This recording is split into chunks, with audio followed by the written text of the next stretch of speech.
Bismillahirrahmanirrahim. Assalamualaikum warahmatullahi wabarakatuh.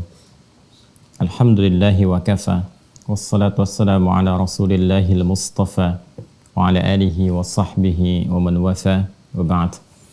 Fa ya ahbaballahi wa ahbab rasulihi sallallahu alaihi wasallam. Usi nafsi wa iyyakum bi taqwallahi faqad fazal muttaqun fala tamutunna illa wa antum muslimun. Faqala ta'ala ya ayyuhalladzina amanu taqullaha haqqa tuqatih wa la tamutunna illa wa antum muslimun. Saudara-saudariku, berjumpa kembali. Alhamdulillah, kita awali dengan bersyukur pada Allah Subhanahu wa taala. Kita masih diberikan kesempatan beraktivitas sesuai dengan ajal yang telah Allah tetapkan. Semoga seluruh aktivitas kita, baik yang telah, sedang atau akan kita lalui, diridhai dan diberkahi oleh Allah Subhanahu wa taala. Semoga seluruh saudara-saudari kita yang berkehidupan, beraktivitas sampai dengan detik ini, namun belum beriman, diberikan kekuatan dalam jiwa dan lisan mereka untuk mampu bersyahadat sebelum wafat dan kembali kepada Allah. Pun demikian, semoga para pelaku maksiat, dan boleh jadi kita termasuk di antara mereka, diberikan kekuatan, hidayah dalam jiwanya, untuk bisa bertaubat dan memperbaiki kualitas kehidupan lebih baik, dan semoga kita semua wafat dalam keadaan husnul khatimah, insyaAllah. Baiklah, kita akan mencoba melanjutkan kajian kita masih dalam pembahasan pokok yang kedua dalam dinul Islam, yaitu pokok ibadah, dan telah kita masuki dari pokok yang kedua itu tentang ibadah di bagian yang pertama, yaitu amalan pokok dalam ibadah berupa sholat. Di pertemuan yang lalu kita telah hadirkan pengantar pokok terkait dengan fikih sholat ini, yaitu tentang tata cara bagaimana memahami filosofi sholat, mengapa kita mesti menunaikan sholat, kemudian dalil-dalil yang terhubung pada perintah sholat baik dalam Al-Quran ataupun hadis-hadis Rasulullah SAW yang mengonfirmasi keterkaitan antara sholat dengan iman, ibadah dengan akidah. Pun demikian kita juga telah membahas tentang manfaat-manfaat sholat yang bila kita kerjakan, justru seluruh manfaat dari ibadah ini akan kembali kepada pribadi dan diri kita masing-masing.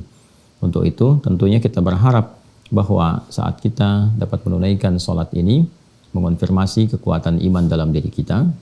Kemudian yang kedua, menghadirkan manfaat seperti yang telah Allah sampaikan dan dirasakan betul oleh orang-orang yang berkehidupan di masa Rasulullah SAW ketika diajarkan oleh Nabi tata cara sholat dengan cara yang benar. Maka ketenangan bisa diraih, kebahagiaan, kesuksesan, dan puncaknya adalah keterhubungan dengan Allah Subhanahu wa taala yang itu menjadikan kenikmatan dalam hidup bisa dirasakan. Untuk itulah hari ini kita akan mencoba memasuki bagian pokok tentang teknis pelaksanaan tata cara dan hal-hal yang terkait dengannya. Karena itulah kemudian kita akan langsung saja memulai pembahasan subuh ini terkait dengan tata cara, ya. Jadi kita sudah masuk kepada praktek.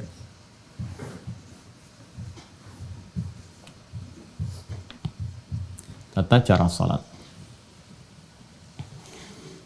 Mohon berkenan untuk diingatkan bahwa bagi yang baru bergabung dengan sesi pertemuan kita di kesempatan ini, mohon agar dapat meluangkan waktu, melapangkan hati, belajar pada video-video sebelumnya, ta'lim sebelumnya, sehingga ada ketersambungan dengan materi kita pada saat ini.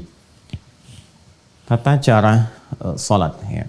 Kita mulai sebelum kita menjelaskan tentang praktek sholat dari tata caranya dan juga terhubung pada keterangan-keterangan baik dalam Al-Quran ataupun hadis-hadis Nabi Muhammad SAW. Kita ingin lihat dulu untuk penguatan antara korelasi iman dengan ibadah yang saling terhubung satu dengan yang lainnya. Ini ada syariat, ini ada akidah, di sini ada syahadatain. Alhamdulillah, alhamdulillah. Di sini kemudian kita beri contoh yang pertama.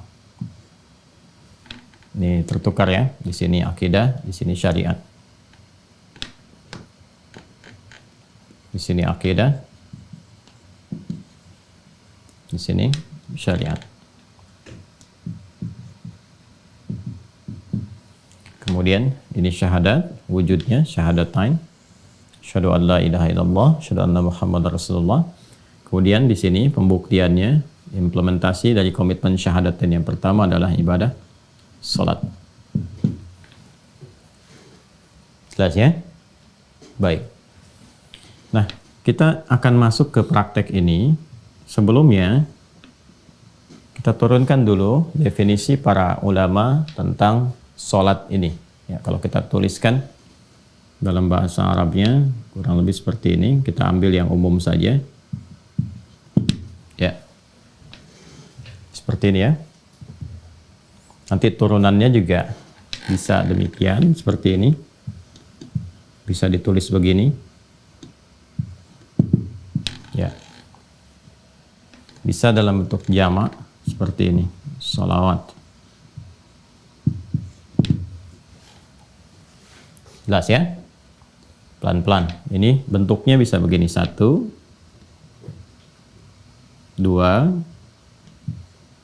3, seperti ini ya. Kurang lebih demikian. Bila bentuknya seperti ini, yang pertama ini bentuknya tunggal, ya, mufrad, singular. Sudah? Dan punya maknanya juga tunggal, 1. Maknanya 1, mufrad, ya. 1 kali gitu.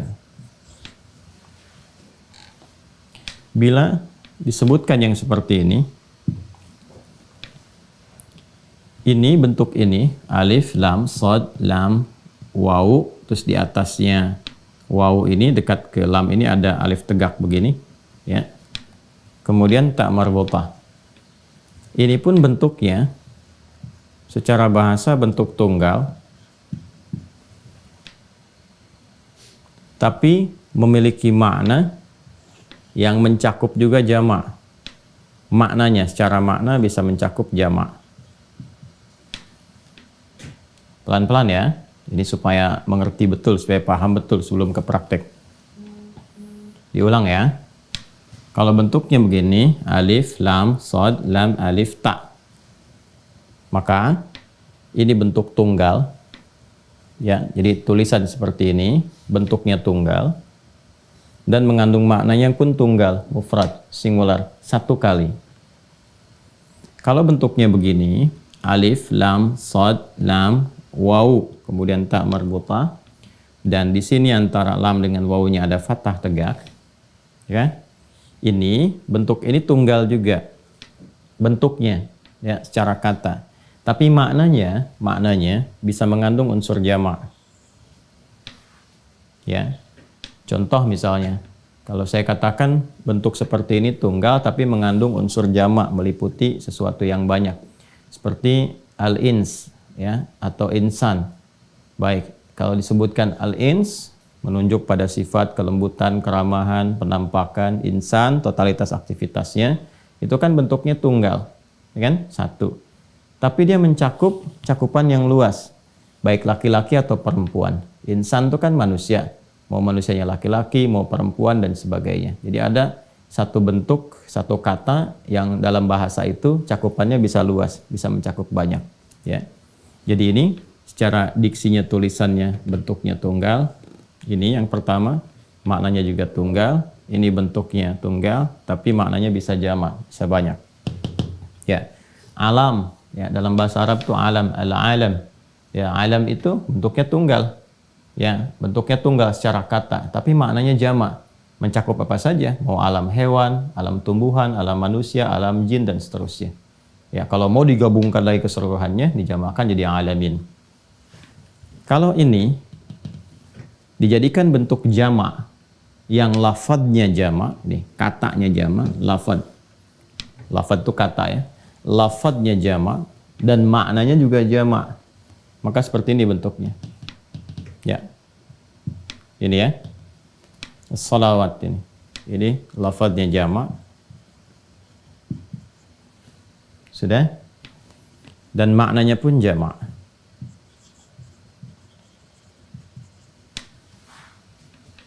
Jelas ya? Baik. Ini tiga ini penting saya sampaikan karena nanti kalau kita menemukan bacaan dalam Al-Quran ataupun hadis-hadis Nabi Muhammad SAW mencakup tentang ini, kita bisa memahami maknanya kemana. Ya? Contoh misalnya, kalau ini sudah jelas ini tunggal, ini tidak perlu diperdalam lagi. Yang ini nih, ya bentuknya tunggal, tapi maknanya bisa jamak. Ya, maksudnya apa? Kalau disebutkan seperti ini, ya ini yang dimaksudkan adalah menuju kepada pengertian sholat ke sini, sholat, tapi mencakup semua jenis sholat keseluruhannya. Jadi disebutkan dengan satu lafaz, tapi mencakup umum, bisa fardu, bisa sunnah dan sebagainya, dicakup keseluruhannya. Yang tercakup dalam definisi sholat, mau sifatnya wajib, ya hukumnya yang fardu, ataupun yang nawafil, nafilah yang berhukum sunnah, ini menggunakan bentuk yang seperti ini. Ya, contoh Al-Baqarah di ayat ketiga misalnya. Ya kan? Itu kalimat salat pertama dalam Al-Quran. Alladzina yu'minuna bil ghaib, ya, wa yuqimunas shalah. Alladzina yu'minuna bil ghaibi wa yuqimunas shalah. Coba buka deh mushafnya. Ya, buka. Kalau Anda buka mushaf tulisannya harus begini. Yang bentuk kedua ini.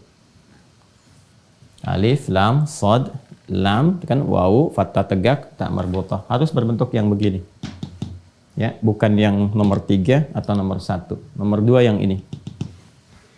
Jelas ya? Nanti ada ilmu rasam juga. Ya, ilmu rasam itu ilmu tentang tulisan. Di Al-Quran itu kan saat dituliskan di mushaf, itu mencakup jenis-jenis bacaan dan makna. Tercover di situ, makna dan bacaannya. Itulah mukjizatnya Al-Quran. Saat dibacakan, saat dituliskan pun nggak boleh sembarangan ya tulisannya. Makanya saya sarankan kepada teman-teman atau juga nanti ada adik-adik yang masih menulis atau di kuliahan, ya kan, bikin skripsi, tesis atau disertasi, kalau sudah akan menyantumkan ayat, saran saya jangan diketik sendiri, ya masukkan misalnya, taruhlah ada dari aplikasi misalnya, ya, atau misalnya ada ya feature-feature tentang Quran yang bisa Anda copy paste dimasukkan, karena dari tulisannya ini punya mencakup makna dan lafaz tersendiri, ya. Jelas ya, seperti ini gambarannya. Alladzina yu'minuna bil ghaib, orang-orang takwa itu adalah orang-orang yang senantiasa meningkatkan imannya. Kalau pakai fi'il mudhari berkelanjutan ya, diterjemahkan lanjut terus-menerus, yang senantiasa meningkatkan imannya. Dengan cara apa? Ya, dia berusaha menunaikan secara maksimal ya salatnya dengan sempurna, wa yuqimunas shalah, berusaha menunaikan maksimal ya salatnya. Jadi bentuknya tunggal salat tapi mencakup bentuk jama'. Apa saja ya jenis sholatnya, bisa yang fardu, bisa yang sunnah. Jadi kalau orang itu imannya sudah mulai mau meningkat, singkatnya jangankan yang fardu, yang sunnah pun dia kejar. Ya, ini indikator peningkatan iman itu sudah mulai meningkat ya dari aspek ibadahnya. Di pertemuan-pertemuan lalu kita sudah menyampaikan bahwa ibadah ini selain mengonfirmasi keberadaan iman, juga menjadi indikator, ukuran atau parameter kekuatan iman seseorang. Jadi kalau ibadahnya meningkat, ini menunjukkan imannya kuat. Ya, kalau ibadahnya di pokok-pokok saja, imannya standar. Kalau ibadahnya yang pokok pun menurun, malas-malas dikerjakan, maka ini menunjukkan cahaya imannya lemah. Nah, maka di sini ketika menggunakan bentuk tunggal dengan makna jama', ini mencakup semua jenis sholat. Ya, jadi kalau orang sudah mau meningkatkan imannya, alladzina yu'minuna bil ghaib, semakin dia ingin tingkatkan, maka semua jenis sholat-sholat yang pernah diajarkan Rasulullah, disebutkan, diisyaratkan dalam Al-Quran, dia coba keluarkan, dia tunaikan. Ini yang dimaksudkan bentuknya tunggal, tapi mencakup maknanya jamak luas. Kalau sudah seperti ini, as-salawat ini, alif, lam, sad, lam, wawu, alif, tak maftuhah, begini, tak terbuka, maftuhah. Ini yang dimaksudkan bentuknya jamak. Sudah? Lafadznya jamak, maknanya jamak. Kalau ada bentuk seperti ini di dalam Al-Quran ataupun hadis-hadis Nabi Muhammad SAW, pada umumnya menunjuk makna salat fardu. Ya, salat fardu. Kalau yang seperti ini nih, bentuk ketiga, yang berhukum wajib. Baik, salat fardu itu kan waktunya ada 5 kan, 17 rakaat, 5 waktu. 17 rakaat. Ya. 5 waktu subuh, zuhur, asar, maghrib, isya. Ya kan? Baik, nah itu 17 rakaat. Oke, 24, 4, 3, 4. 2 subuh, 4 zuhur, 4 asar, 3 maghrib, 4 isya. 5 ini kan bentuk jamak. Ya, saya ulang ya. 5 ini bentuknya jamak. 1 tunggal, kan? 2 itu sudah mutsanna dalam bahasa Arab, bentuk 2, dual. Kemudian lebih daripada itu sudah masuk kepada bentuk jamak. Nah, 5 waktu ini karena masuknya jamak, untuk menunjukkan bahwa ini pokok, dan pokok itu kan sifatnya wajib. Kalau wajib itu sudah nggak boleh tinggal. Ya, sama sekali harus dikerjakan, nggak boleh tertinggal. Jangankan misalnya dari waktunya, dari rakaatnya pun harus sempurna. Betul, waktunya 5, cuman subuhnya 1 rakaat misalnya, ya keliru. Ya kan? Tetap harus 5 waktu, 17 rakaat. Harus sempurna keadaannya. Ya, karena sifatnya ini mengikat, fardu, pokok, wajib dilakukan, maka kata yang mewakilinya pun harus tegas sifatnya. Ya, nggak boleh bersifat umum. Nah, kalau ini kan masih umum nih. Yang ini nomor 2 masih umum. Ya kan? Walaupun tunggal mencakup jamak tapi masih luas. Kalau yang ini jelas tunggal saja, bahkan bisa bermakna secara kebahasaan berarti doa, gitu kan? Nah, kalau yang ini, kalau sudah ada as-salawat, ini sudah jelas penunjukannya, dilalahnya jelas menunjuk kepada yang pokok, yang fardu dengan jumlah rakaat 17, dengan jumlah waktu ada 5. Contoh misalnya kita hadirkan Quran surah kedua Al-Baqarah ayat 238. Jelas ya? Paling kanan sebelah atas di pojok di mushaf. Ya, untuk mempercepat. Hafizu 'alas salawati. Bentuknya begini, harus begini. Harus nomor 3. Ya. Hafizu 'alas salawati wassalatil wusta wa qumu lillahi qanitin. Ada ayatnya? Ya, hafizu.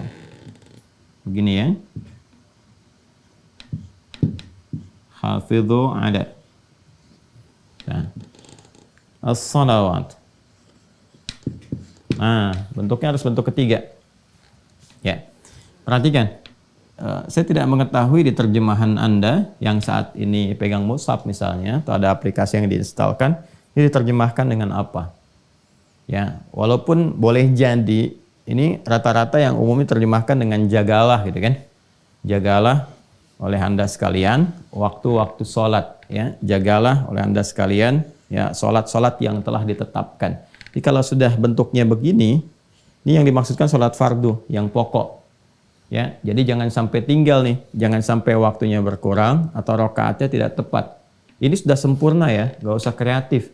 Jadi nggak usah mengurangi atau menambah. Jadi yang sempurna betul itu jangan dikurang, jangan ditambahi. Ya, dikurangi tidak sempurna, ditambah juga menjadi celah. Ingat ya, dikurangi itu tidak sempurna, ditambah menjadi celah. Jadi sudah 5 waktu, 17 rakaat. Nah, ini yang pokok sifatnya yang fardu. Maka kalau sudah ditetapkan kata Allah, jaga. Nah, ini bentuk jaganya tuh menggunakan bentuk, kalau di ilmu saraf itu di tasrifnya dari wazan fa'ala yufa'ilu, hafadha yuhafidhu. Asalnya ini.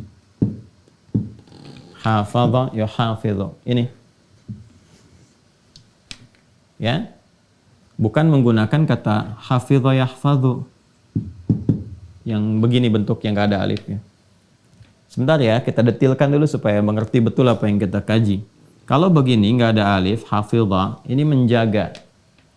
Menjaga. Penjagaannya bisa dijaga secara fisikal, bisa dihafalkan. Dengan menghafal itu, menjaga itu supaya nggak lepas. Ya, orangnya disebut hafidh. Hafidh. Nah, orang-orang sekarang penghafal Quran disebut hafidh. Kenapa disebut hafidh? Karena dia menjaga Quran dalam dirinya supaya nggak keluar. Jaga dalam ingatannya, gitu kan? Ya, walaupun para ulama dulu menyebutnya dengan hamilul Quran, ya kan? Ya, kalau di Al-Quran malah disebut dengan zikir hafalannya. Ya, orangnya zakir, ya zakirun al-Quran. Kembali ke sini ya. Jadi ini kalau hafidha, menjaga. Kalau yang ini ada alifnya, hafadha, yuhafidhu, ya. Ini sudah ada alif, maknanya mufa'alah, bermakna saling. Saling menjaga. Jadi kalau pakai yang ini nggak pakai alif, hafidha yahfadhu, kata perintahnya ihfadh. Yahfadhu jamaknya, ya. Hafidha yahfadhu, ihfadh. Ihfaz. Begini. Kalau ini hafidho, dari kata hafadha, ya ada alifnya. Kalau tambahan ada alif setelah huruf pertama, ini maknanya saling. Wazannya fa'ala yufa'ilu. Ya, kayak musafahah, dari kata safaha yusafihu. Ya, saling bersalaman, saling. Jadi kalau mau salaman itu jangan ya akhlaknya, adabnya. Ya kalau kita ingin sama-sama gitu kan menghadirkan ke lapangan, itu berdua menyampaikan seperti ini, saling menjawab. Jadi kalau satu sudah begini, jangan salah satu menyampaikan, satu nggak respon, atau harus dipaksa oleh salah satu. Ya, nah yang normal itu saling. Makanya sofaha itu kan asalnya sesuatu yang lapang. Jadi kalau orang lapang itu salaman itu ya otomatis saja kedua-duanya saling bersalaman begini. Ya, tapi kalau salah satu ada yang belum lapang, biasanya satu begini, yang satu lambat, atau satu begini gitu ya. Nah, itu bukan disebut musafaha namanya. Karena sofaha itu asalnya sesuatu yang lapang hatinya. Ciri kelapangan hati itu ya bisa dilihat dalam bentuk perilakunya. Salah satunya akan merespon dengan cepat di antara satu dan keduanya. Itu gambarannya.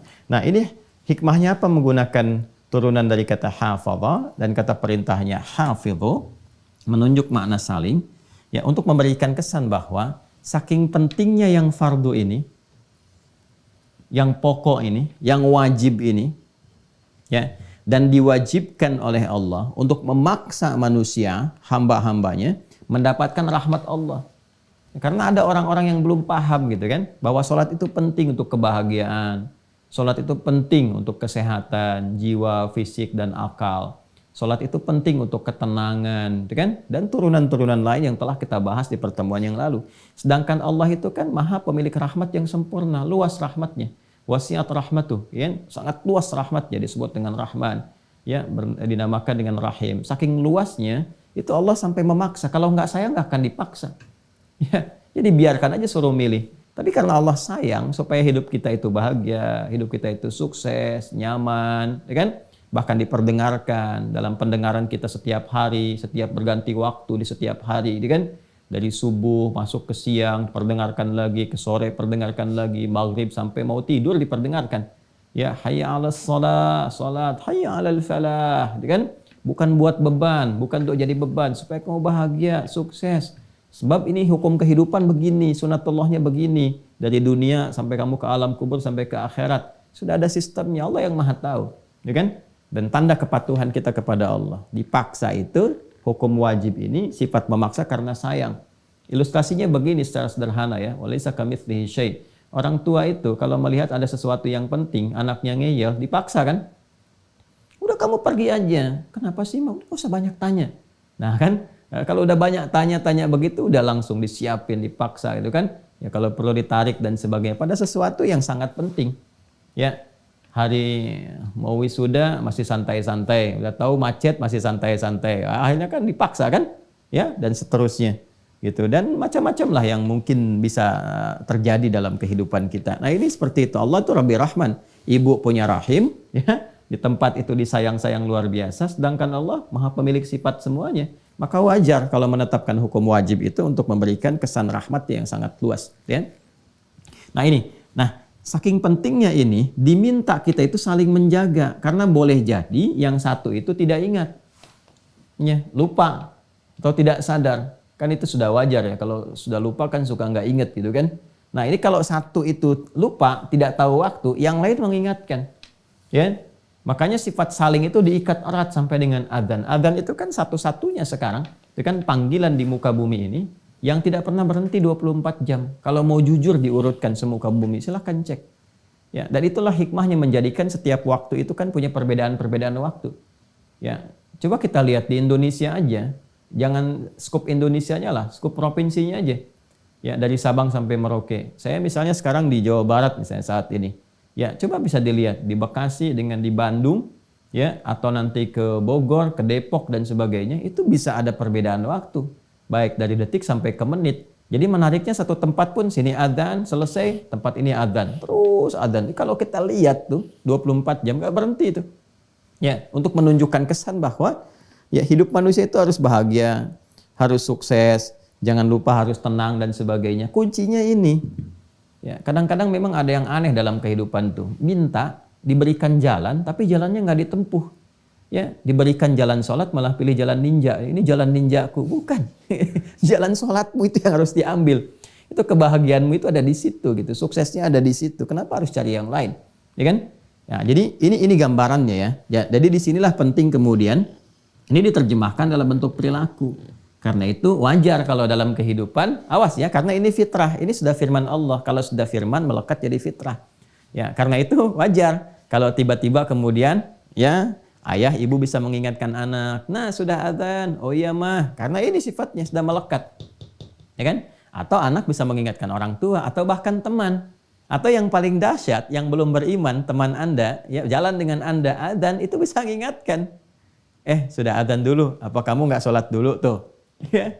Nah, itu bersyukurlah, alhamdulillah kan artinya ada satu pancaran yang sampai kepada jiwa dia, tinggal Anda sebagai temannya bagaimana mendoakan dia, bermohon kepada Allah dalam setiap sujud Anda di malam hari, menyontohkan nilai keislaman yang baik kan, nah, sehingga dia berkesempatan mendapatkan hidayah Allah Subhanahu wa taala untuk bersyahadat. Nah, ini ya sifatnya saling.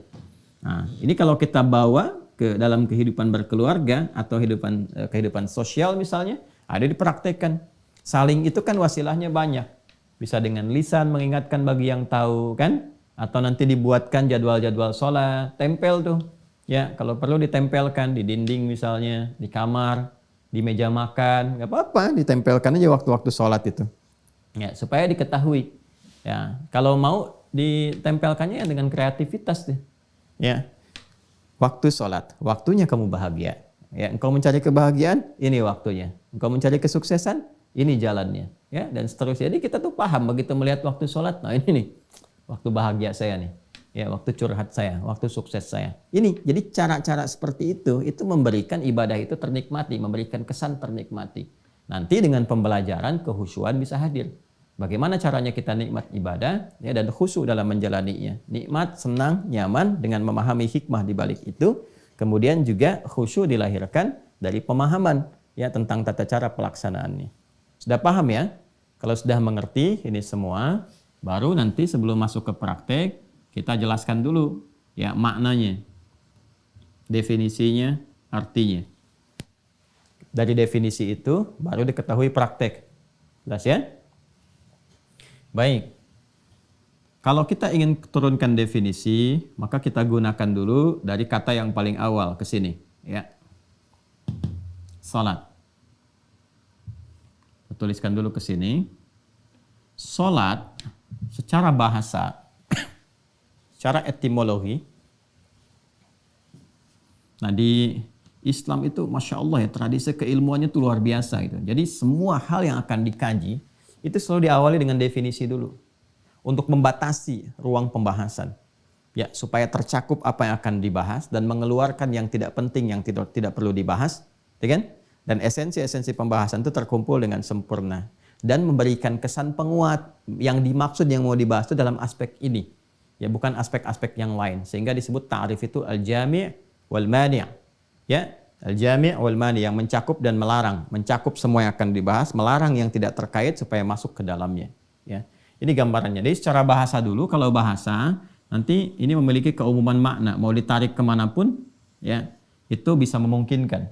Secara bahasa, kata sholat ini itu punya makna yang serupa dengan doa. Doa. Ya, berarti doa. Anda kalau mau buka kitab fikih manapun yang menerangkan tentang sholat dengan pendekatan mau dari jalur mazhab manapun. Yang populer misalnya kan yang 4 itu, mau Hanafi, Maliki, Syafi'i ataupun Hambali, rahimahumullahu jami'an, itu definisinya nggak ada yang beda. Ya, secara bahasa diartikan apa?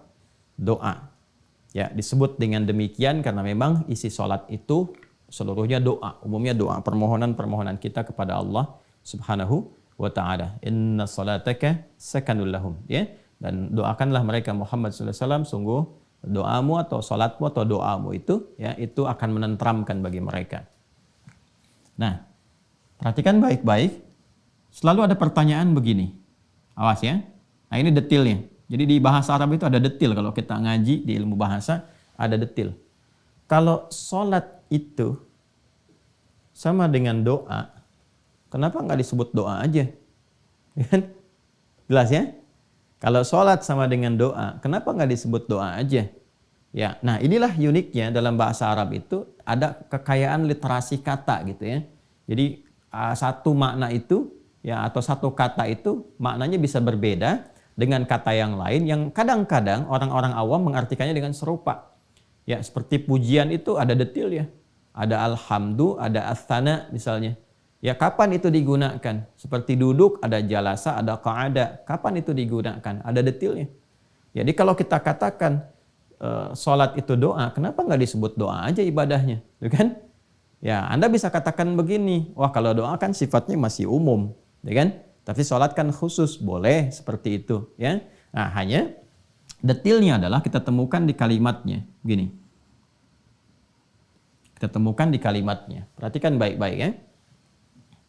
Dengan membahas detil katanya itu, kita akan temukan kemudian dari akarnya. Doa ini, akarnya dari kata da'a yada'u. Da'a yada'u. Ya, doaan. Wa da'watan. Dakwah juga dari sini. Dakwah itu menyeru, ya mengajak dan sebagainya. Ya, ada unsur memohon juga di dalamnya. Kalau kepermohonan jadi doa, doa itu bahasa Indonesia dari bahasa Arab ya. Dan kita itu bahasa Indonesia banyak sekali menyerap dari bahasa Arab, banyak sekali. Ya, bahkan ada yang di ya lembaga-lembaga pemerintahan, majlis permusyawaratan rakyat itu bahasa Arab semua. Majlisnya bahasa Arab, permusyawaratan bahasa Arab, rakyat bahasa Arab ya. Dewan perwakilan rakyat bahasa Arab juga semua itu. DPR tuh bahasa Arab semua isinya tuh. Dewan dari kata diwan, kan? Kemudian apalagi perwakilan wakil itu bahasa Arab ya. Ya diberikan awalan dan akhiran aja gitu kan. Kemudian rakyat ya dari bahasa Arab juga. Ya, jadi banyak dari bahasa Arab terserap ya karena asimilasi yang dulu terjadi. Langsung ke sini saja ya. Ini doa. Dari kata da'a asal katanya, kalau sifatnya permohonan disebut doa, kalau ajakan disebut dengan dakwah. Perhatikan baik-baik ya. Salat akar katanya. Ya, kalau saya bilang akar berarti ke awalnya, infinitifnya. Ya. Kadang-kadang saya melampaui di tasrif ya, derivasi kata sorof untuk menemukan ke akar awalnya. Ini yang penting saya tekankan karena ada beberapa yang kadang-kadang kurang memahami ya, ketika saya misalnya menerangkan taruhlah turunan kata misalnya kan ahsana yuhsinu, ya kan? Ihsan. Kalau saya katakan ihsan itu akar kata awalnya itu dari kata hasuna gitu kan. Nah, kadang-kadang ada yang suka keliru paham. Salah tuh Ustaz Adi, harusnya dari ahsana. Nah, itu bicara tasrif. Kalau kita bicara tasrif, betul ahsana, yuhsinu, ihsanan. Tapi kalau kita ingin menggali sisi kebahasaan yang paling awal, ahsana itu kan ketika diberikan tambahan hamzah di depannya. Asal dari awalnya adalah hasuna atau al-husnu. Jadi kalau saya sedang bicara awal dari ilmu bahasa, ini menunjuk kepada dasar yang paling utama. Ya. Dasar yang paling utama di sini, kalau kita gali akarnya, itu dari wawu, sod, lam. Ya. Kalau ini da'a, ya kan? Ini alifnya asalnya waw, ya. Kemudian karena di akhir nanti ada rumus di'ilat menjadi alif, ya. Singkatnya huruf ilat itu ada 3 nanti disingkat dengan ayu. Alif, waw, ya. Perhatikan baik-baik ya. Da'a begini, ini dari kata wasala. Wasala yasilu, ya. Silatan, kemudian ke sini salat. Ini secara bahasa adalah sesuatu yang tersambung erat, terkoneksi kuat, ya, atau sesuatu yang sampai ke tujuan.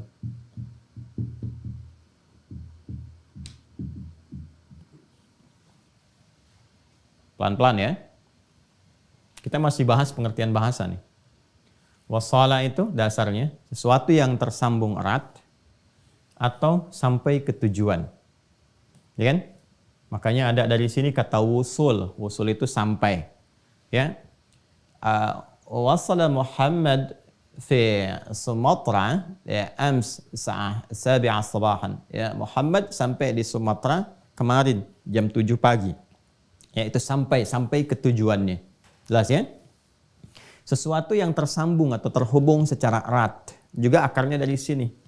Silah, wasala yasilu, ya, ada waslan, wusul, silatan, silah. Silah. Wesel itu dari bahasa Arab juga tuh, wesel. Artinya sesuatu yang sampai, kalau ngirim diharapkan sampai ke tujuan. Ya. Silah, sesuatu yang terhubung erat. Masih ingat silaturahim? Ya kan? Silaturahim, kalau Anda mau kumpul-kumpul kan Anda katakan saya mau silaturahim dulu, ya kan? Nah, silah itu artinya sesuatu yang terhubung dengan kuat. Ya, rahim, satu bentuk perhatian, kasih sayang yang bersumber dari hati yang paling dalam. Bentuk perhatian, kasih sayang yang bersumber dari hati yang paling dalam. Jadi diharapkan dengan bertemu itu, ya kan? Bisa saling ngobrol, bercengkrama, cerita sehingga melahirkan rasa perhatian, ya kan? Berkasih sayang secara umumnya satu dengan yang lainnya sehingga melampaui ruang, ya bahkan waktu dari tempat Anda berkumpul sebelumnya. Jadi suksesnya silaturahim itu bukan saat kumpulnya. Kalau saat berkumpul Anda menyapa, wajar orangnya ada. Nanti setelah selesai itu, itulah saat Anda mampu mendoakan kawan Anda itu. Mampu menyapa dia, bertanya kabarnya. Itu yang dimaksudkan silaturahim. Jadi tetap terhubung dengan erat walaupun sudah berpisah ruang. Walaupun sudah berbeda waktu keadaannya. Dari pertama kali bertemu itu. Itu yang disebut dengan silah. Nah, ibadah yang melatih kita sehingga terhubung erat dengan Allah Subhanahu wa taala itu puncaknya. Ya, Anda dengan manusia aja bisa berhubungan erat. Kenapa dengan Allah terpisahkan? Ya kan? Ya, Anda dengan manusia bisa ingat, kenapa dengan Allah bisa lupa? Ya, antaqulu yaumal qiyamati inna kunna an hadzal ghafilin. Itu di penghujung ayat 172. Ya, surah ke-7 itu Al-A'raf. Ada orang-orang yang lupa. Mengatakan kepada Allah, saya lupa ya Allah. Ya, nasullaha, ya mereka lupa dengan Allah. Kok bisa gitu? Dengan manusia bisa ingat, dengan penciptanya sendiri dia lupa. Nah, maka kita dilatih oleh Allah, ya kan? Untuk melakukan ibadah yang sifatnya diwajibkan, sehingga dengan itu mengoneksikan diri kita, menghubungkan erat dengan Allah Subhanahu wa taala. Nah, ibadah yang melatih diri kita itu sehingga terhubung selalu terkoneksi dengan erat ya kepada Allah Subhanahu wa taala, itu ibadahnya disebut dengan salat. Ya, jadi ketika menunjuk makna kebahasaannya terkait dengan ibadah, makna kebahasaannya, kenapa disebut salat? Tidak langsung disebut dengan doa, ya karena perhatikan di sini ada unsur penekanan dari sifat konektivitas yang ini ditekankan bahwa ibadah yang ditetapkan nama ini memberikan kesan bahwa dengan kamu salat itu kamu terhubung erat dengan Allah Subhanahu wa taala. Dan doa-doa yang kamu bacakan pun kalau sudah terhubung itu yang sampai ke tujuan, sampai kepada Allah. Ya. Jadi bagaimana Anda bisa berdoa dalam sholatnya, doanya bisa sampai, bisa khusyuk, kalau Andanya nggak tersambung dengan Allah. Ya, kan ada orang yang berdoa tapi nggak terhubung kan? Pikirannya memikirkan pekerjaan, lisannya berkata Allahu Akbar, tapi di pikirannya masih ya amalhu akbar, handphonehu akbar, dan sebagainya. Handphonenya yang lebih besar, yang banyak difikirkan, pekerjaannya, status sosialnya, dan sebagainya. Jadi ketika disebutkan sholat, ini dari namanya dan memberikan sebuah kesan yang kuat kepada kita. Kalau sedang sholat, ya nyambung. Ya, kalau sedang sholat, tepikan yang lain. Bangun konektivitas terhubung dengan Allah. Supaya apa? Supaya apa yang kita mohonkan dari kebutuhan kita itu, yang kita ingin bahagia, ingin sukses, ingin tenang hatinya, punya persoalan yang ingin disampaikan, pengen dijawab doanya, supaya sampai kepada Allah ini semua, maka terhubunglah. Ya, jelas ya? Nah ini jadi kenapa disebut sholat secara bahasa, dia mengandung unsur doa, ya tapi tetap diberikan nama dengan sholat bukan dengan kalimat doa, ingin menekankan ini, ketersambungan kepada Allah yang kuat, sehingga dengan ketersambungan itu, doa-doa yang disampaikan itu sampai kepada Allah dan mudah untuk dikabulkan. Jelas sampai sini? Jelas ya? Jadi kalau Anda ngaji di kitab-kitab fikih, Anda sampainya ke sini. As-salatu lughatan ad-du'a. Salat secara bahasa itu doa, selesai. Tapi kalau Anda ingin dalami sampai ke sini, ya ke fikih lughah, nanti mungkin di pertemuan berikutnya ya, kalau kita coba ada kesempatan kita tunjukkan beberapa referensi tentang buku-buku kebahasaan. Sehingga nanti kalau Anda tanya yang senang baca, senang cari referensi, nah ini Anda bisa cari di kitab ini, kitab ini, kitab ini. Ya, ini gambarannya seperti ini. Ah, ini baru secara bahasa. Jadi sekarang mengerti kenapa disebut dengan sholat. Ayo sholat, sholat, sholat. Maksudnya apa? Ya, jaga ketersambungan dengan Allah. Kalau sudah terhubung, pasti dapat perhatian. Anda terhubung dengan pimpinan, punya koneksi. Saya punya koneksi nih di sini tuh, kan? Berarti yang diharapkan apa? Perhatian kan? Nah sekarang konektivitas Anda terhubungnya ke Allah. Apa yang terbatas bagi Allah? Gak ada. Ya semua tercakup. Karena itu orang-orang yang telah tuntas sholatnya, maka ciri khasnya kalau benar sholatnya itu, ya ada ketersambungan. Ya ketersambungan itu yang disebut dengan zikir. Hasilnya disebut dengan zikir. Zikir itu kan ingat. Ya tersambung itu kan ingat, terkoneksi, ingat. Ya terhubung. Itu yang disebut dengan zikir namanya.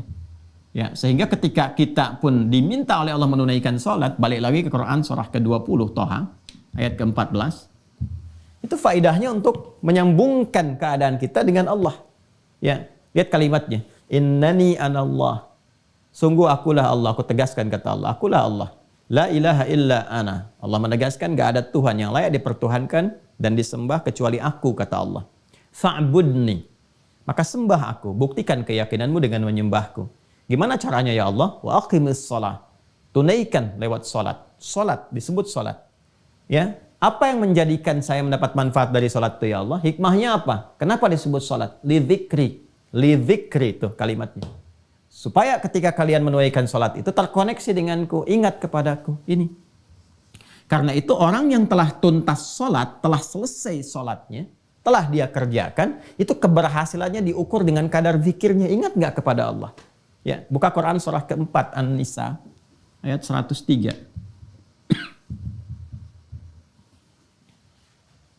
Ya. Quran surah 4 An-Nisa ayat 103. Fa idza qadaitumus shalah, maka jika Anda telah tuntas mengerjakan salat, fadhkurullaha. Tuh. Ya. Kalau kita terjemahkan biasa, berzikirlah kepada Allah. Zikir itu apa? Ingat itu apa? Terkoneksi, tersambung. Ya. Coba lihat di jaringan Anda sekarang yang sedang online. Coba lihat. Kalau Anda buka connectivity jaringan, coba tersambung kan? Tersambung atau terputus? Coba lihat di pinggir komputer Anda itu sebelah kanan. Ya, atau atas tuh. Sinyal terputus, sinyal tersambung kembali. Tersambung itu ya ini zikir. Ya. Fadhkurullaha, maka orang yang telah tuntas mengerjakan sholat itu, ciri khas keberhasilan sholatnya itu bisa terlihat akan konektivitasnya kepada Allah. Segera sambungkan dirimu, koneksikan. Ya, maka orang yang telah tuntas sholatnya selesai, kalau benar-benar berhasil, maka dalam berdirinya qiyamah, dalam duduknya wa qu'uda, bahkan dalam tidur berbaringnya wa ala junubikum, itu tersambung dengan Allah. Orang yang sudah tersambung terjaga. Ya, dia ingat Allah. Kalau sudah ingat Allah kan dia berdiri mau jalan nggak mungkin melakukan tindakan yang tidak disukai Allah, karena saat dia akan bertindak dia ingat Allah. Mau bicara nggak mungkin kotor. Kenapa? Sebab ketika akan bicara ingat Allah nggak suka dengan kata-kata kotor. Ya, nggak mungkin ini hari Jumat nih, nggak mungkin pulang dari Jumat tertukar sandal, mustahil. Kenapa? Saat akan melangkah itu ingat. Jadi begitu akan pakai nggak mungkin tertukar, ingat. Ada yang melihat, ada yang mengawasi dan sebagainya. Itu konektivitas. Nah orang-orang yang terus tersambung seperti ini, ya tersambung dengan kuat, maka apapun yang dia mintakan kepada Allah, itu akan terkabul dengan cepat. Ya, Anda saja kalau punya koneksi, punya ketersambungan dengan siapapun dalam kehidupan manusia itu, mudah kan mengaksesnya. Ya, Pak saya mau ke sana Pak, bisa nggak disiapkan begini? Oh biar Pak, siap, bisa. Ya insya Allah, itu selesai.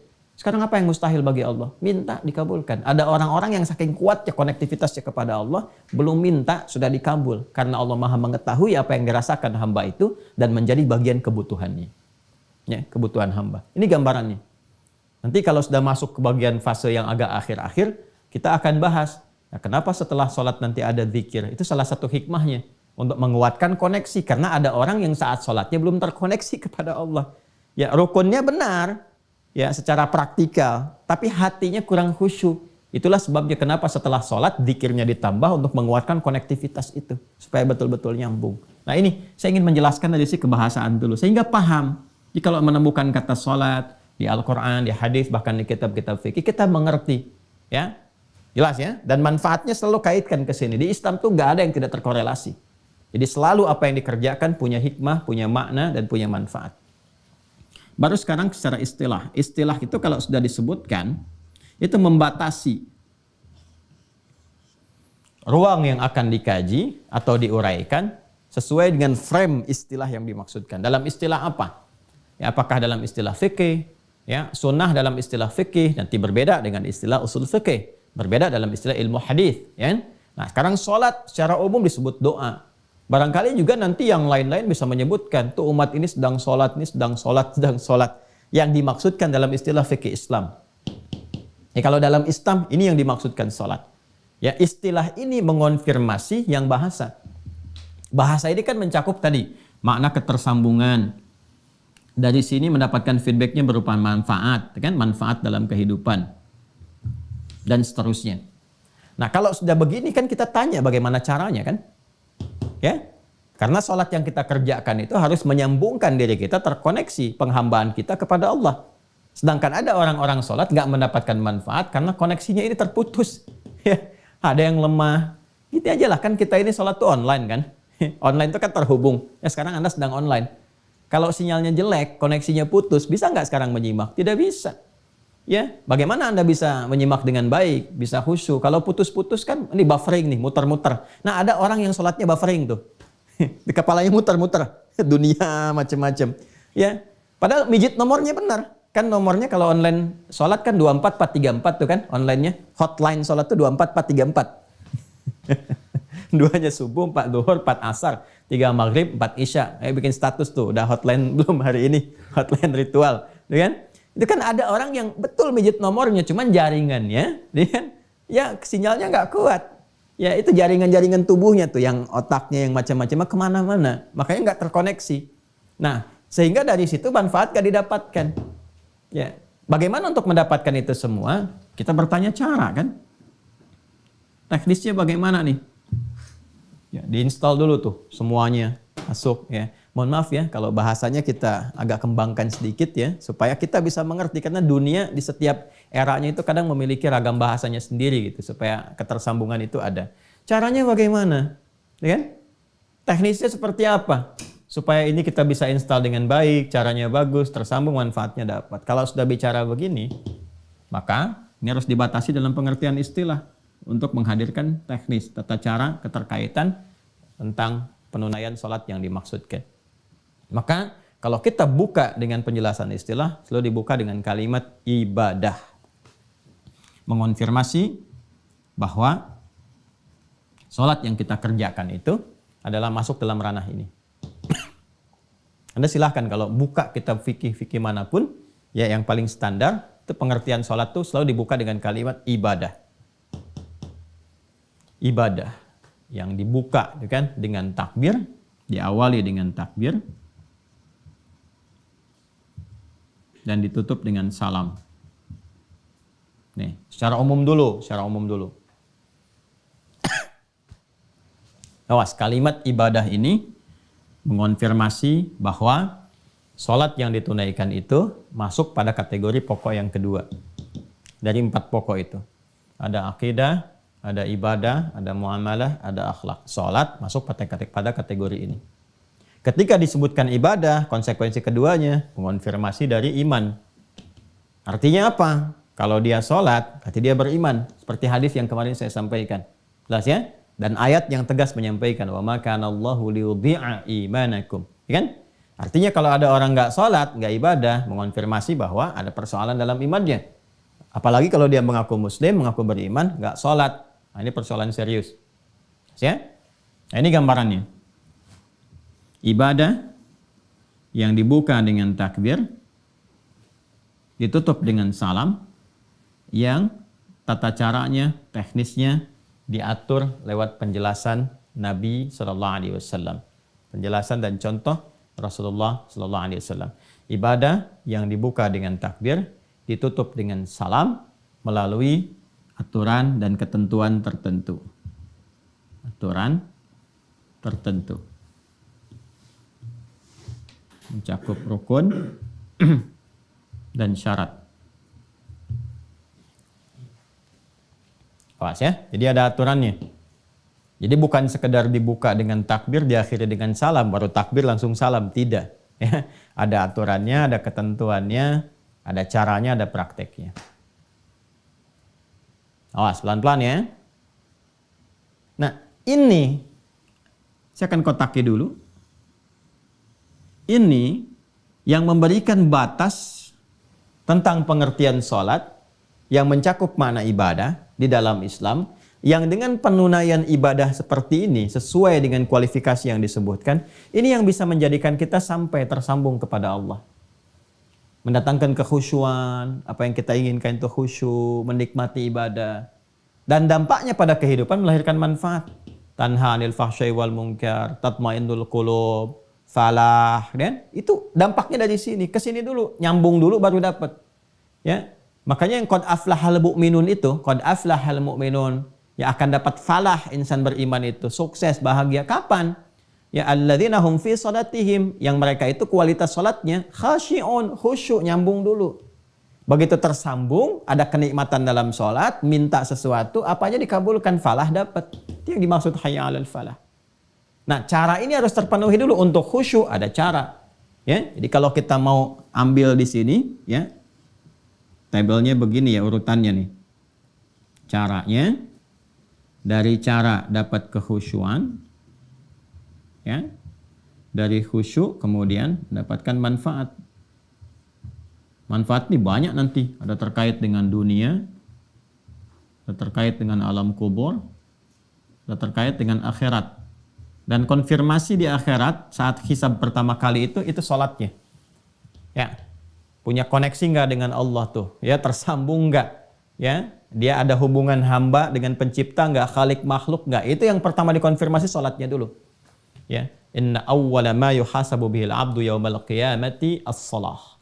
Amalan pertama yang akan dihisab di hari kiamat itu sholat. Ya, idza salahat salaha sairu amali. Ya, jika bagus salatnya, ini pertanda baik amal-amal yang lainnya. Wa idza fasadat fasada sairu amali. Dan jika jelek salatnya, ada persoalan, ini menjadi pertanda yang tidak baik untuk amal-amal yang lain, karena ini amalan pokoknya. Ya, ini tiang-tiangnya. Ya, ini ya. Jadi kalau kita ingin sampai ke sini nih pertanyaannya, ya. Ustaz, kok bisa salat mencegah perbuatan keji dan mungkar yang dulu-dulu, gitu kan? Ya, itu terjadi. Kenapa yang sekarang sholatnya sama, tapi tidak melahirkan manfaat-manfaat yang dimaksudkan? Cek, khusyuk nggak sholatnya? Ya? Oh, ternyata nggak khusyuk. Kenapa? Lihat caranya, cara menunaikannya. Nah, ini persoalannya. Jadi kalau caranya benar, lahir kehusyuan, ternikmati sholatnya, manfaat datang. Dunia yang 5 kemarin kita sebutkan. Ya, alam kubur terjaga. Nanti dibuktikan saat masuk kuburan. Kalau sekarang kan belum kelihatan. Di saat masuk kubur baru terasa.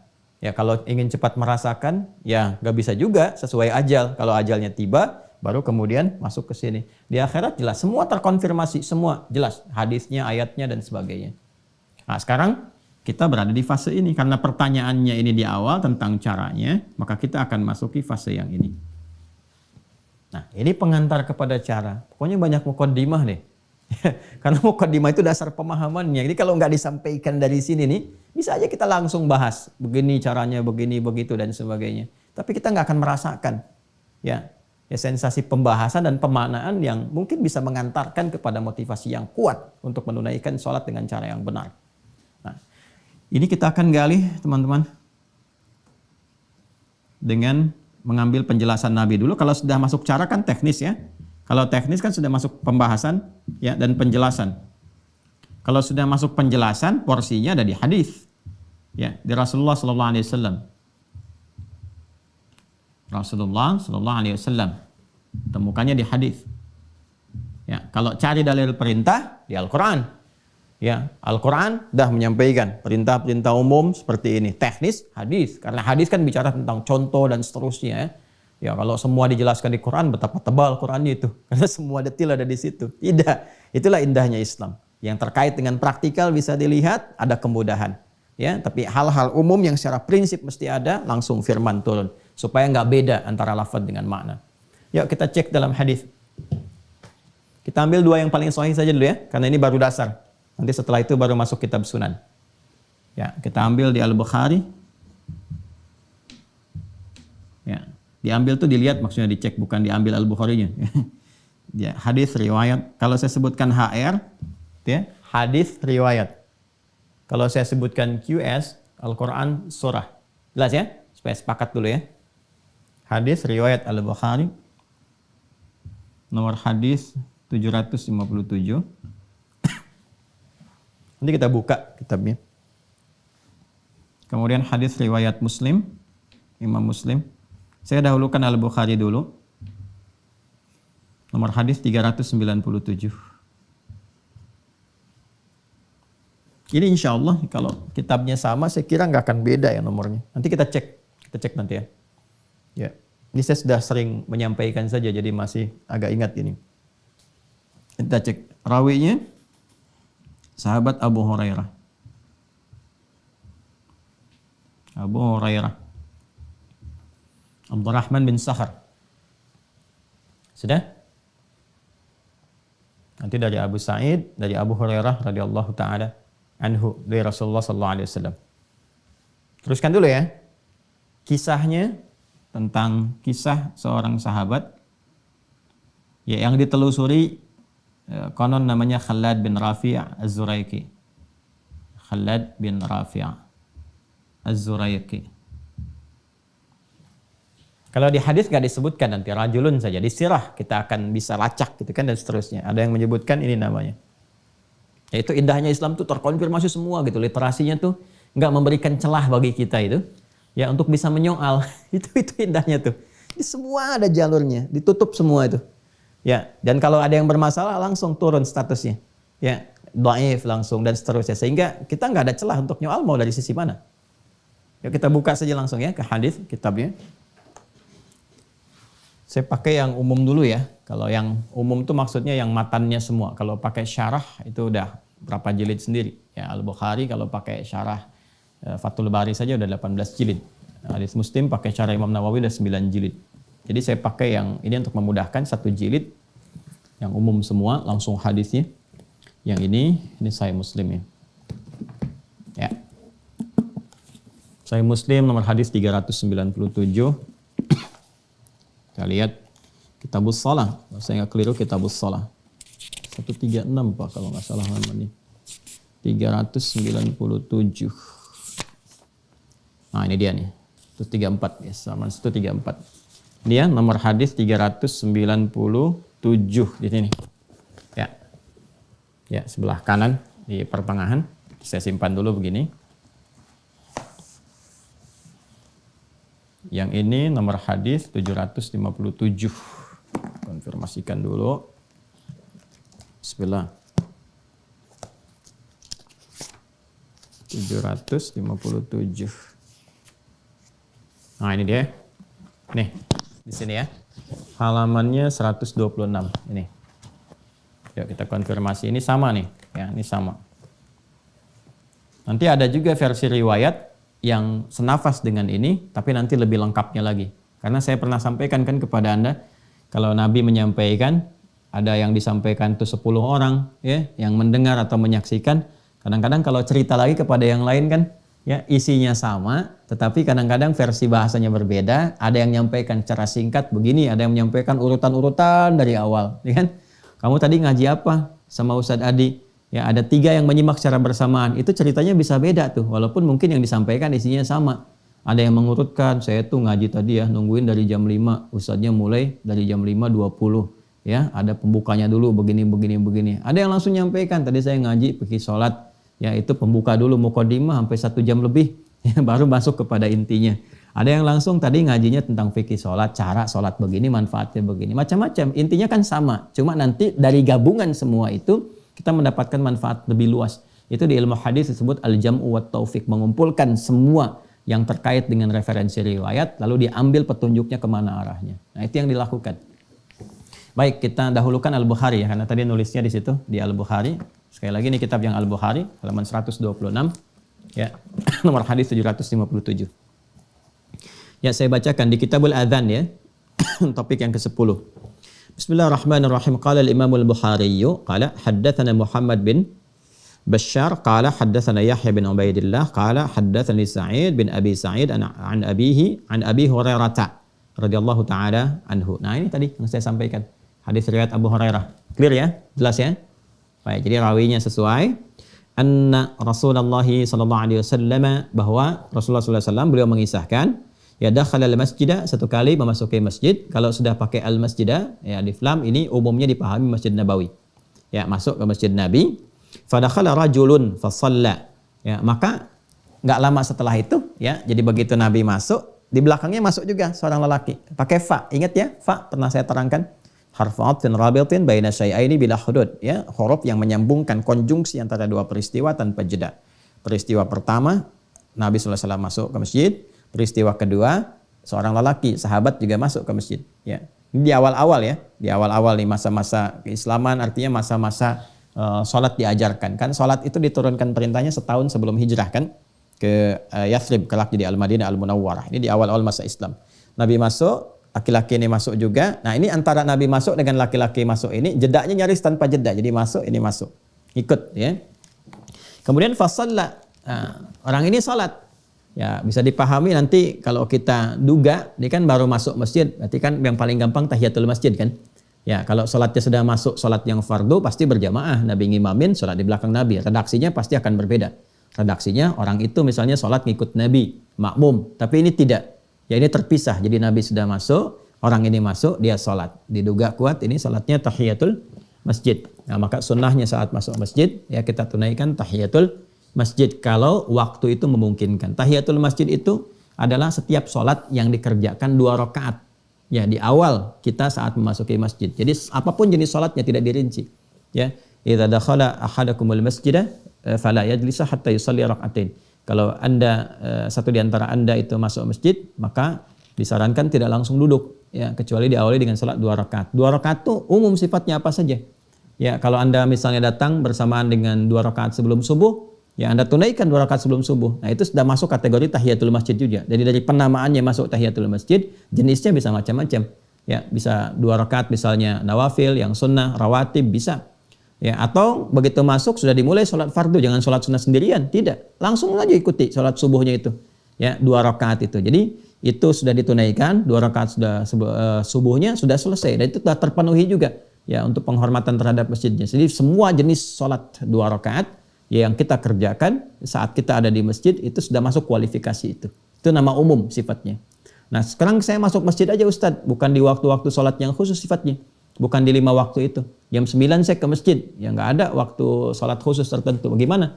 Ya tunaikan aja. Ya wudhu misalnya, kemudian niatkan. Sholatnya apa? Bisa sholat sunnah langsung misalnya, sholat sunnah wudhu. Atau langsung disebutkan tahiyatul masjid, boleh. Ya, jadi mau duha boleh atau langsung sebutkan tahiyatul masjid ya boleh. Jadi salat tahiyatul masjid itu umum sifatnya sepanjang setiap salat yang rakaatnya 2. Nah, jadi orang ini salat fasallama. Ya, fasallama 'ala nabiyyi sallallahu alaihi wasallam. Begitu selesai salat dia mendatangi Nabi. Di redaksi lain nanti ada yang lebih panjang. Ya, begitu dia fasallama, ya, dia salam thumma atan nabiyya sallallahu alaihi wasallam. Ya, dia datang kepada Nabi sallallahu alaihi wasallam. Ini redaksinya dipersingkat. Tadi kan gimana orang yang menyampaikan kepada kita itu redaksi yang diterima dari orang-orang yang ada, dia mengisahkan sampai kepada kita. Fasallama 'ala Nabi sallallahu alaihi wasallam, maka dia datang kepada Nabi sallallahu alaihi wasallam mengucapkan salam. Faradda, maka Nabi membalas salamnya. Nah, ini ingat ya, menyampaikan salam sunnah, menjawab hukumnya wajib. Jadi kalau orang mau siapapun ngasih salam, jawab. Ya, jawab. Jangan melihat perasaan karena itu hukumnya wajib. Ya, kalaupun ada sedang bersengketa, dia mengucapkan salam, jawab dulu aja. Waalaikumsalam warahmatullahi wabarakatuh. Itu bisa melenturkan juga. Ya. Ya, ada suami istri sedang punya masalah, suami pulang ke rumah, Assalamualaikum, lam. Atau dilirik apa? Kok nggak dijawab mah? Ya, sir. Salam nggak bisa sir, jahar, ribut lagi deh. Enggak, salam jawab aja. Ya, boleh jadi dengan itu nanti ada satu hikmah tertentu untuk melembutkan jiwa. Faradda, maka dijawab oleh Nabi SAW salamnya. Waqala, lalu Nabi langsung mengomentari tentang sholatnya. Nah ini yang menarik nih. Irji' fasalli fa innaka lam tusalli. Ya, setelah dijawab oleh Nabi, kamu sholat lagi karena kamu tadi belum sholat. Tuh lihat ya. Lihat detail kalimatnya. Irji' fasalli fa innaka lam tusalli. Kamu balik lagi karena kamu tadi belum sholat. Sholat lagi. Ya, maka kemudian apa yang terjadi? Faraja'a yusalli kama shalla. Maka dia balik sholat lagi, ditunaikan seperti yang tadi persis. Jadi dia sholat seperti yang tadi. Ya. Lalu apa yang terjadi? Kemudian thumma ja'a fasallama 'ala Nabi sallallahu alaihi wasallam. Maka dia balik lagi ke Nabi, ngucapin salam lagi. Assalamualaikum ya Rasulullah. Dia datang kembali. Maka faqala irji' fasalli fa innaka lam tusalli. Nabi komennya sama lagi dengan yang pertama tadi. Kamu sholat lagi karena kamu belum sholat. Padahal udah 2 kali itu. Ya, salatan sampai 3 kali dia melakukan itu. Jadi dia sholat, setelah selesai datang lagi pada Nabi, dia nyalamin, ya maksudnya memberikan salam, assalamualaikum ya Rasulullah. Dijawab waalaikumsalam. Ya, sudah dijawab waalaikumsalam, ya kan, dijawab salamnya, faradda alaihi. Kemudian Nabi mengatakan, kamu sholat lagi karena kamu belum sholat. Padahal sudah sholat. Diulang datang lagi disampaikan yang serupa sampai 3 kali. Ya, setelah yang ketiga kali ini faqala, maka dia kemudian berkata, dia menyadari nih, ini ada yang salah nih. Saya disuruh sholat lagi pasti ada yang salah. Nah, ini yang paling menarik ya. Nah, maka apa yang dia katakan? Fa walladzi ba'atsaka bil haqq ma uhsinu ghairah. Ya Rasulullah, demi Allah yang telah mengutus engkau bil haqq dengan semua kebenaran. Kau tuh yang paling benar, ajarannya benar, semua yang melekat padamu benar. Ini bahasa yang sangat sopan, halus sekali. Ya, ini sudah memberikan kesan. Apa kesannya? Bahwa pada diri saya pasti sholatnya ada yang gak benar tadi ya Rasulullah. Gitu kan? Ada yang gak benar. Ya, maka demi Allah yang telah mengutus engkau dengan segala kebenaran. Ya, terus dia jujur dulu. Apa jujurnya? Ma uhsinu ghairah. Ya Rasulullah, saya itu mampunya menunaikan sholat yang seperti tadi. Nggak bisa lebih baik dari yang tadi. Taunya baru seperti tadi itu. Ya kan? Maka, alimni fa'alimni. Mohon ajarkan saya. Seperti apa yang benar. Ini hebat sekali. Ya, ini hebat sekali. Jadi sahabat itu seperti itu, Bapak Ibu sekalian, teman-teman. Kalau ada merasa yang kurang tepat, itu minta diajarin. Bukan mempertahankan kesalahan. Dan nggak pernah protes. Kenapa ya Nabi? Tadi kan udah sholat, ya? Kok diulang lagi ya Rasul? Ya Rasul capek diulang-ulang, nggak apa begitu, ya? Coba deh, kalau tipikal sahabat ini ditanamkan, ya kan harus ada trust juga ya. Ada trust, dari trust itu anak nggak protes, ya. Anak disuruh, nah ulangi sholatnya, kenapa sih? Kan tadi barusan udah sholat, ya? Padahal ada yang salah tuh. Nah coba dilihat lagi nanti ada fikihnya tersendiri, ya fikih nanti ada fikih pembelajaran dari orang tua ke anak. Kan Nabi contoh teladan. Ya, ngajarkan ke anak bagaimana, ke cucu bagaimana, ke teman bagaimana. Ini sahabat nggak marah, nggak protes, langsung sami'na wa ata'na. Ya Rasulullah, yang telah demi Allah yang telah mengutus engkau dengan segala kebenaran. Ya, saya merasakan, ya saya ada yang kurang, tapi saya nggak mampu, dapatnya begini taunya. Mohon ajarkan saya. Nah di sini, ya respon inilah yang kita keluarkan menjadi pembelajaran kita saat ini. Fa'alimni, mohon ajarkan saya. Begitu kemudian ada permintaan seperti itu, faqala, Nabi langsung memberikan respon. Apa responnya? Idza qumta ilas shalah, kalau kamu ingin sempurna menunaikan salat. Nah, ya. Ingat gak yang saya sampaikan itu kata salat tuh di Al-Qur'an itu selalu diawali dengan derivasi kata aqama, yuqimu, iqamatan.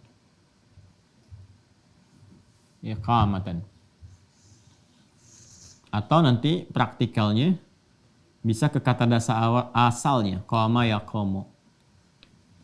Kalau ingin menekankan langsung ke dasar maka menggunakan turunan kata qama. Kan? Kalau ingin penegakannya secara sempurna menunjuk kepada arahan maka gunakan kata aqama. Ya. Aqama itu sesuatu yang ditegakkan dengan sempurna. Dengan baik, ya, dengan baik. Nanti beda-beda maknanya. Ada qama, aqama, qawwama ada. Ya, qawwama yuqawwimu taqwiman. Laqad khalaqnal insana fi ahsani taqwim. Ar-rijalu qawwamuna 'alan nisa. Ada, ya. Nanti ada maknanya sendiri. Kalau sudah ke aqama, artinya berusaha, ya, menjadikan sesuatu itu tegak sempurna. Ya, karena itu kan seringkali terjemahkan tegakkan sholat. Tegak yang dimaksud itu menunjuk kepada usaha yang sempurna. Ya, kesempurnaan itu menegakkan apa yang ditegakkan. Ini aturannya nih, supaya aturan itu tegak. Ya, maksudnya tunaikan sesuai semampu kita, ya, sesempurna yang bisa kita lakukan untuk menyesuaikan dengan aturan-aturan. Ikutin aturannya, tegakkan ini nih, tegakkan aturan. Ya, tegakkan hukumnya. Kalau ini diikuti dengan baik, ditegakkan aturannya, maka sempurna keadaan sholat kita. Nah, untuk memberikan kesan kepada ini, menegakkan aturan ini, maka diawali kalimat sholatnya dengan derivasi kata aqama. Aqama yuqimu. Ya, ini jadi aqamu, perintahnya aqim, aqimis sholata liduluki syamsi ila ghasaqil lail, aqimis sholata tarafain nahar wa zulafan minal lail, yuqim, jamaknya yuqimun, alladzina yu'minuna bil ghaibi wa yuqimuna as-shalah. Jelas ya? Nah ini jadi kalau sudah ada aqama yuqimu, aqim itu maksudnya perintah untuk menegakkan aturan. Jangan sholat sembarangan. Jelas? Jelas ya? Jangan sholat sembarangan. Isyaratnya ini sifatnya iqamah. Ya, makanya kita diingatkan kembali, supaya sholat kamu khusyuk, dapat manfaat, tegakkan aturannya ya. Kan? Jangan keluar dari aturan, jangan menyimpang kemana-mana, kuatkan koneksinya, siapkan dulu. Karena itu setiap kali sebelum sholat itu, ini ada iqamah nih. Coba kalau berjamaah kita, ada yang iqamah kan? Cuma ya kita kan kadang di Indonesia umumnya senang menyingkat-singkat. Iqamah, singkat aja, qomat. Ya, qomat tuh, qomat. Qomat tuh singkatan dari iqamah. Ya, qomat. Ya, qomat. Dari mana nyingkatnya? Dari sini ketika akan ditegakkan. Qad qomatis shalah, qad qomatis shalah. Oh, qomat tuh. Jelas ya? Padahal isyarat awalnya untuk menegakkan ini dari kata iqamah. Aqama yuqim iqamah. Kalau di Arab biasanya orang Arab langsung iqamah. Ya akhi iqamah, ya kan? Ya akhi, ingatkan yang lain, tegakkan aturan, siap. Makanya ketika akan sholat, ini nanti ada panduan kekhusyuan. Disiapkan supaya khusyuk. Nanti saat masuk teknis, ya saya terangkan lafaz-lafaz iqamah itu yang senafas dengan adzan. Allahu akbar. Ya kan? Asyhadu an la ilaha illallah, asyhadu anna Muhammadar Rasulullah. Ya kan? Hayya 'alas shalah, hayya 'alal falah, qad qamatis shalah. Nah, pakai qad. Kenapa pakai qad? Kenapa dari aqama pindah ke qama ke sini? Nah, itu ada maknanya sendiri.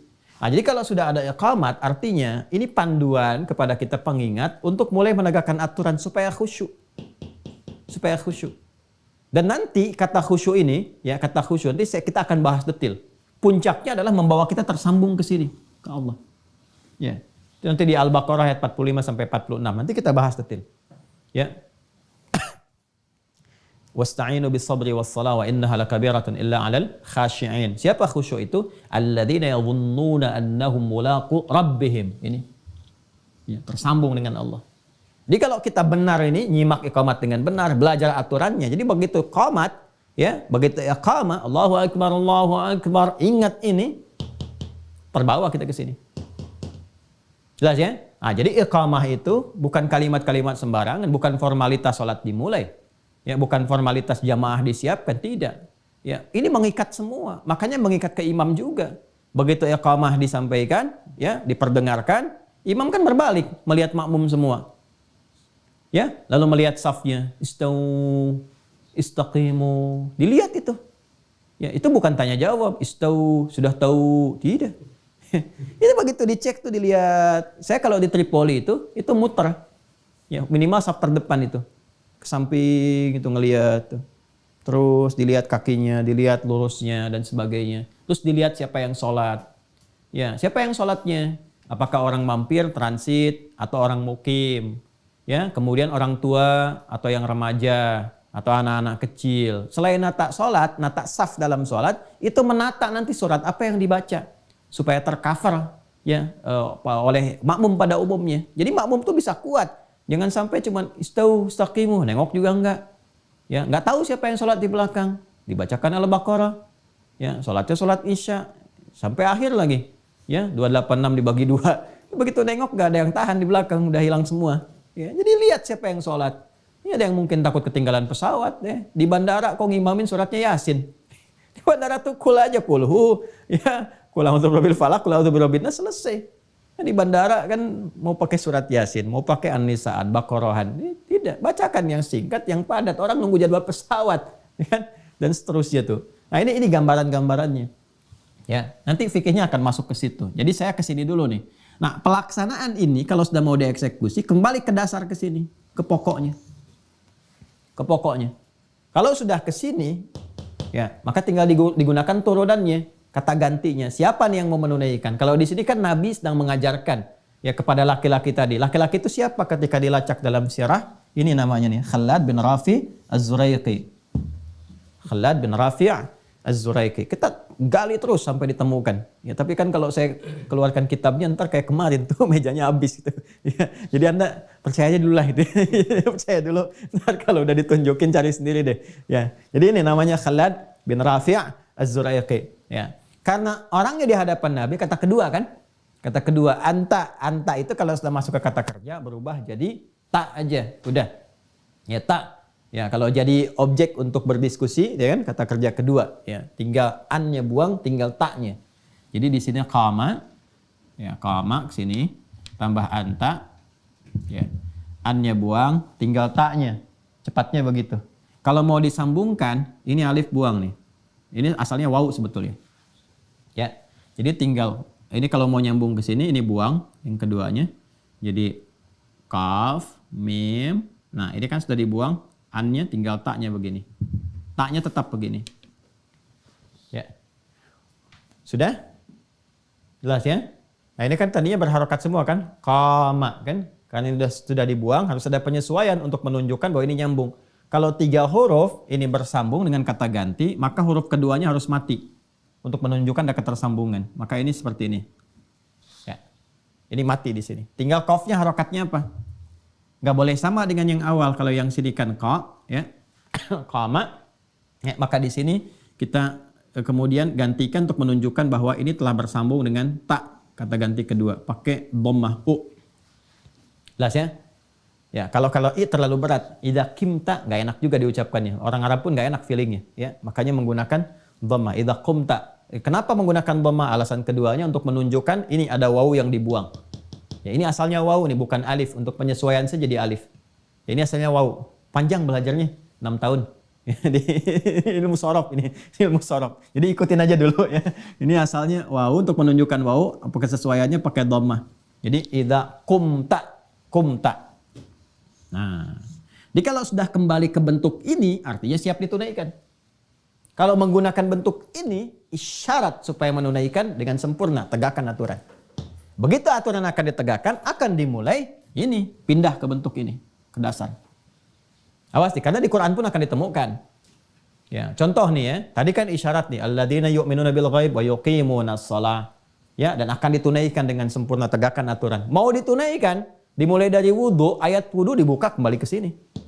Ya. Quran surah kelima ayat ke-6 itu, Al-Maidah ayat 6, ya ayyuhalladzina amanu idza qumtum ilas shalah. Pindahnya ke sini. Cuman taknya berubah jadi tum karena menunjuk makna banyak, kalian. Kan yang sholat banyak untuk kita semua, bukan untuk 1-2 orang saja ayatnya. Ya kan? Ini. Nah, Nabi karena sedang mengajarkan 1 orang, maka Nabi mengatakan, ya, idza, jika. Ya. Idza ini huruf syarat. Idza itu kalau ketemu kata kerja asal maknanya mudhari. Kalau ketemu madhi maknanya mudhari. Jika akan, ya, itu diartikan dia.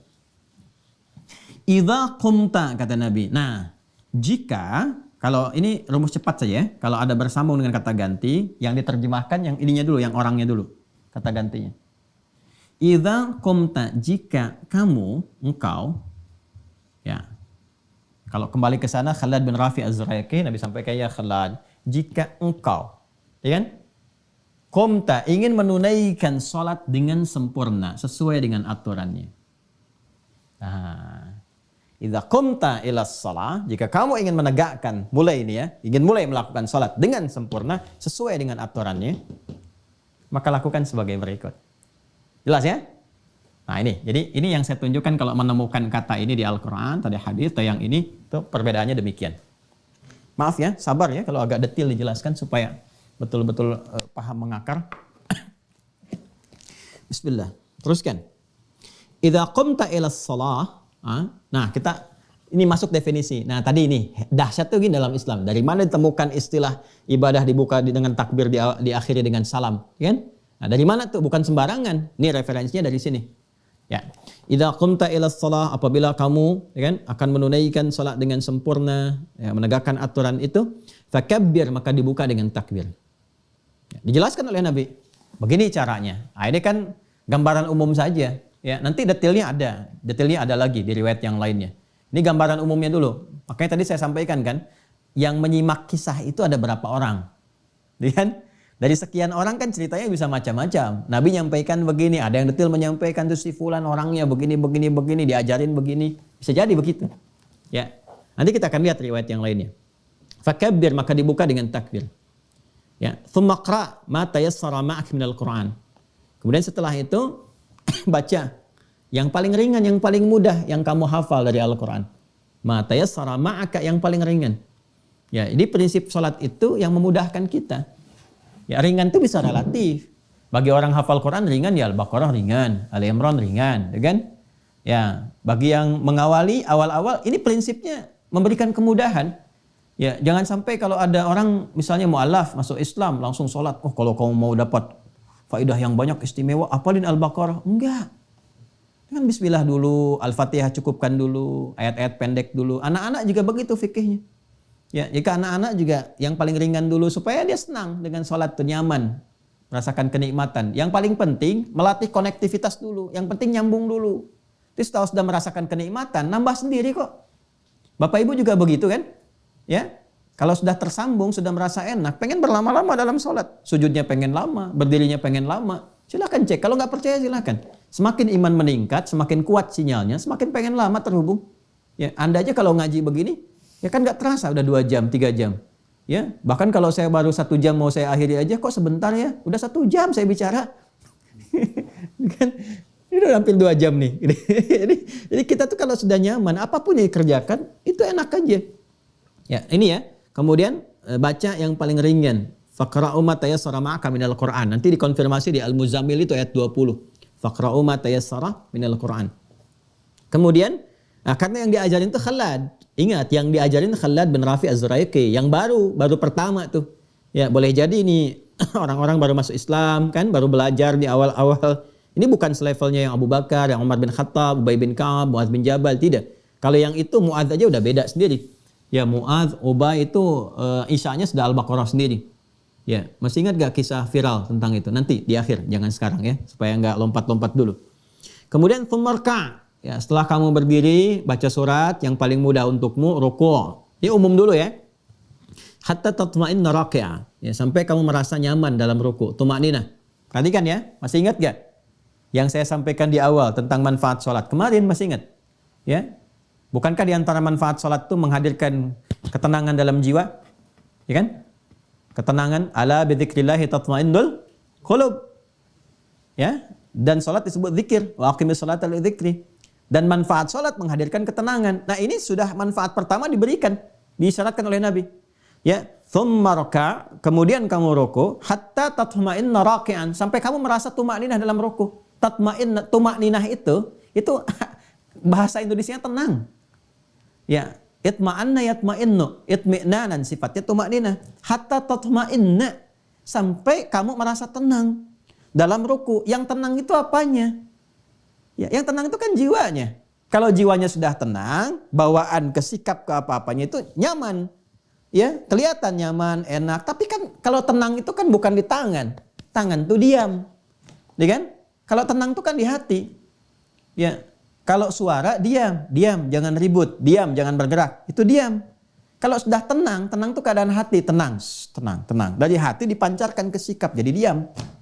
Ya, hatta tatma'inna raki'an, sampai kamu merasa tenang. Artinya apa? Jadi kalau orang sholatnya benar dari berdiri saja, itu kedampak ke hati sudah enak, sudah nyaman. Cirinya apa? Ketika dia ruku, tumakninah dalam ruku. Tumakninah itu apa? Salah satu maknanya ada ketenangan pada jiwanya. Begitu tenang, rukunya nyaman, beredar darah dengan sempurna, lurus, saraf-saraf yang kejepit, yang bagian punggung yang macam-macam tuh kalau benar rukunya. Nanti kalau udah masuk ruku kita tunjukkan. Ya sampai detil. Sampai air kalau dituangkan dalam satu bejana gelas disimpan di atas punggung orang ruku nggak akan tumpah. Ntar kita praktekkan. Siap-siap admin, kameramen. Ntar saya suruh ruku, saya simpan gelas di atasnya tuh. Ya, goyang nggak gitu. Kita cek sampai akhir kajian. Mau dicek rukunya Nabi. Ruku Nabi itu kan rukunya sama dengan berdirinya. Jadi kebayang kalau berdirinya baca 5 juz itu, ya ukuran 5 juz ruku. Ya, nah itulah kalau orang sudah nikmat tuh udah nggak bisa diukur dengan yang biasa. Jelas ya? Nah, jadi itu manfaat tuh terkorelasikan. Jadi saat bersamaan terasa. Ya, bahkan dahsyatnya kalau orang benar sholat itu kadang-kadang baru ngadap kiblat, baru takbir udah nangis. Udah bisa nangis. Ya, ada yang nangis, ada yang sudah merasakan kenikmatan, ada yang sudah nggak diganggu sama sekali. Ya, Anda kalau saya tunjukkan kitab-kitab sirah ya, termasuk yang ditulis oleh ulama kita tapi pakai bahasa Arab, itu Masya Allah. Ada yang sedang sholat itu sebelum sholat ada yang kena duri. Ya, apa itu bahasa Perancisnya Mas? Kacugak ya. Kacugak tuh. Ya, kacugak tuh perapatan Ciamis. Ya, kacugak tuh kena apa ya? Beling ya, beling-beling kecil itu. Ya, kena kaki misalnya. Ya. Itu sahabat Ali bin Abi Thalib ya, ketika terkena itu duri di kakinya itu, mau dicabut susah, memerah wajahnya, pertanda kelihatan gitu sakit karena dalam itu. Sahabat yang satu bilang, "Tenang, saya tahu kapan waktunya dicabut, biarin aja," katanya. Begitu sedang sholat, dicabutlah duri itu. Ada sahabat yang ngambil itu. Diam, nggak ada ekspresi, nggak ada apa, diam aja.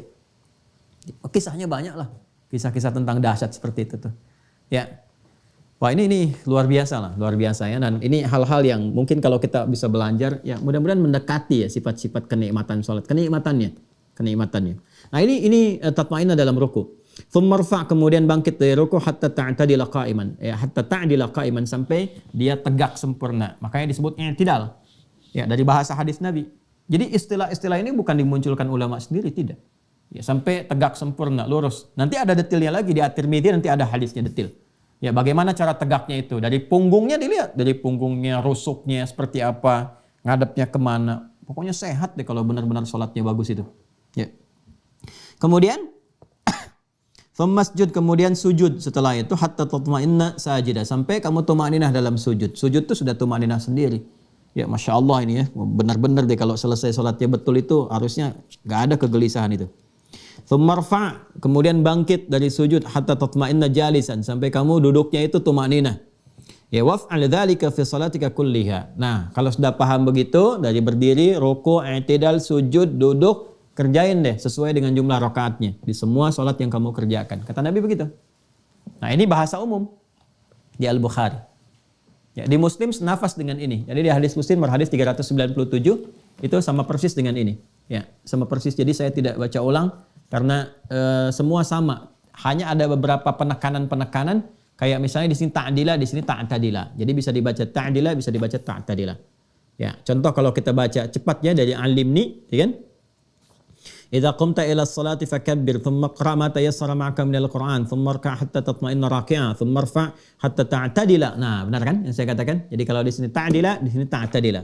Ya, ini biasa. Kan tadi saya katakan kalau ada yang hadir berapa orang menyampaikan, yang ini menyebutkan dengan kata ini kata B, atau ini ada penekanan tapi substansinya sama. Hatta ta'tadila qa'iman, thumma masjud hatta tatma'inna sajida, thumma irfa' hatta tatma'inna jalisa, thumma fa'al dzalika fi salatika kulliha. Sama. Nah, nanti ada riwayat yang lebih detail daripada ini. Detailnya itu masih seputar yang ini. Ya, ya kita ambil yang detailnya sekarang. Ya. Idza qumta ila shalah, yuk kita lihat urutannya. Ya, kita ambil pada yang detail ya, masih di Al-Bukhari, tapi kita ambil versi detailnya. Rawinya dari Abu Hurairah, masih sama. Dari Abi Sa'id juga, tapi sekarang kita masuk riwayat yang lebih detailnya tentang urutan-urutan cara. Langsung ke sini ya. Idza qumta ila shalah, kata Nabi, jika kamu ya Khalad bin Rafi Az-Zuraiki ingin menunaikan salat dengan sempurna sesuai dengan aturan, fa asbighil wudu. Sempurnakan wudu dulu. Satu. Asbighil wudu. Sempurnakan wudu.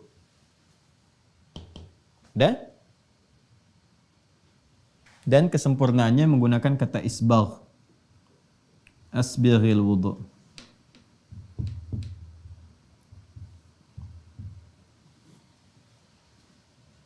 Thumma istaqbil al-qiblah, menghadap kiblat.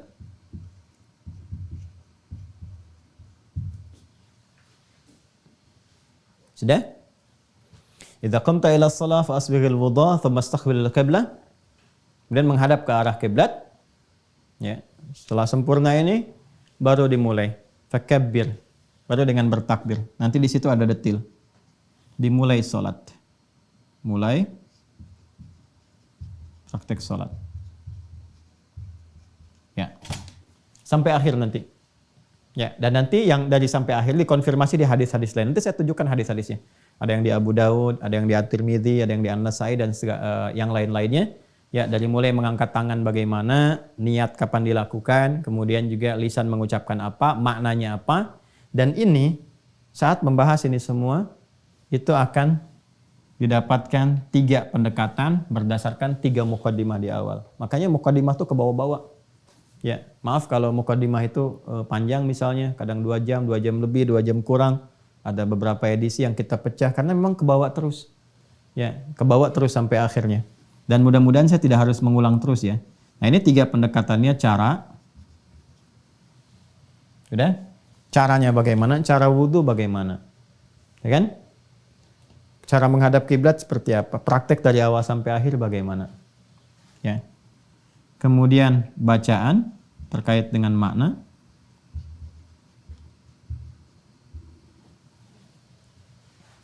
Apa yang dibaca?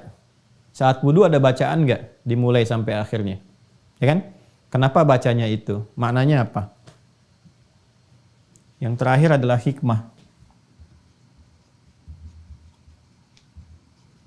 Esensinya. Hikmahnya apa? Ya, hadap kiblat itu hikmahnya apa? Tangan diangkat begini apa hikmahnya? Maknanya apa? Ada artinya nggak sembarangan. Ya, jadi bukan gerakan hampa, bukan bacaan tanpa makna, karena nggak ada dalam syariat Islam yang nggak ada maknanya, semua ada.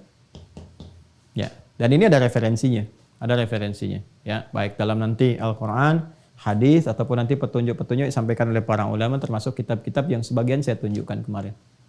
Nah ini, nanti urutannya seperti ini, dari hadis yang kita kaji, turunan hadisnya, kemudian kita mendapatkan urutan ini. Praktek sholat yang sempurna akan dimulai dengan wudhu. Nanti dikonfirmasi oleh Al-Quran juga. Kemudian setelah selesai wudhu, menghadap kiblat. Ya, setelah itu baru kemudian dimulai sholat sampai berakhir. Ya, ini pun nanti dibagi 3 lagi. Saat akan mulai sholat, pra sholat, sedang sholat dimulai, dan pasca sholat. Tuh. Ini. Ya, jadi ini kita bisa turunkan. Ini saya pernah bahas dengan durasi yang sama, kurang lebih 2 jam, 1 tahun. Ini selesai ini. Yang bagian ketiga itu. Ya, cuman pertemuan sebulan sekali. Ini kan pertemuan hampir tiap hari. Kayaknya bisa dipadatkan gitu kan. Insya Allah. Nah, jadi ini yang kita akan uraikan, kita akan bahas yang ini. Ya. Tidak sekarang, nanti pertemuan berikutnya ya. Karena ini panjang nih. Kita butuh turunkan lagi. Kan kita harus bahas sesuai skema awal. Ya, makanya mohon izin sabar ya ngaji dengan saya itu. Saya nggak akan mungkin tiba-tiba langsung ngajarin ini wudhu. Maaf, bukan mengajarkan, tapi men-share kembali apa yang saya terima. Ya. Jadi nggak mungkin tiba-tiba kita share kembali begini wudhu dan sebagainya ya, tanpa membahas apa itu wudhu. Asal katanya apa, turunannya mana, hadisnya apa, ayatnya apa.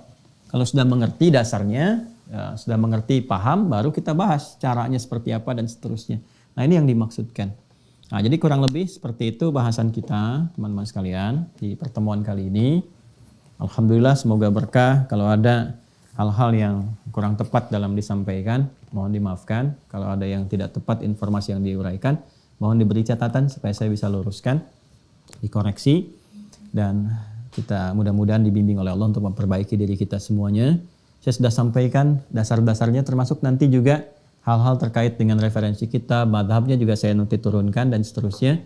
Dan semua itu untuk memberikan keluasan wawasan. Ya, kalau sudah luas kita dalam ngajinya, enak kita prakteknya dan juga enak berinteraksi dengan siapapun. Ya. Dan kalau ada teman-teman kita juga mempraktekkan nanti, misalnya ada pilihan-pilihan yang diambil, alhamdulillah kita pun mengerti apa yang dipilih. Ya, dengan itu maka terjalin harmoni, kebaikan, ukhuwah, dan juga puncaknya adalah perbaikan untuk pribadi kita masing-masing. Saya kira itu. Demikian, kita berjumpa kembali di kesempatan yang akan datang. Allahumma taqabbal minna innaka antas samiul alim wa tub 'alaina innaka antat tawwabur rahim. Allahumma ja'alna muqimis shalah wa min dhurriyyatina ya arhamar rahimin wa alhiqna bis salihin ma'al ladzina an'amta 'alaihim minan nabiyyin was-siddiqin wasyuhada'i was-salihin.